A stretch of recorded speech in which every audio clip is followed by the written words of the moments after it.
So last weekend, my in-laws finally agreed to come over for dinner at our new place, and I wanted to make a good impression.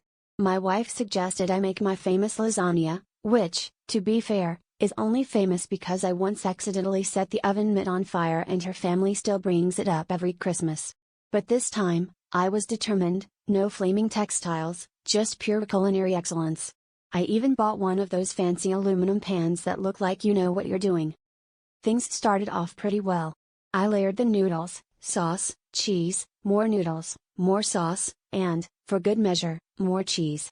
The only hiccup was that I realized halfway through I'd bought those weird no-boil noodles.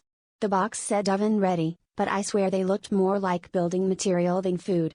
Still, I soldiered on, determined not to let a carbohydrate stand between me and in-law approval. The kitchen smelled great, and I was starting to feel like one of those chefs on TV, until I tried to serve it. For some reason, when I tried to cut the lasagna, it didn't slice so much as separate.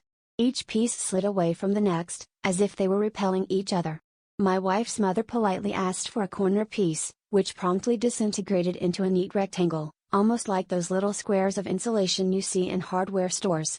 My brother-in-law poked at his with a fork and whispered, "Is this lasagna or a paving stone?" But the real highlight was my father-in-law, who looked down at his plate, then at the pan, then back at me, and said, "I think you're missing a piece."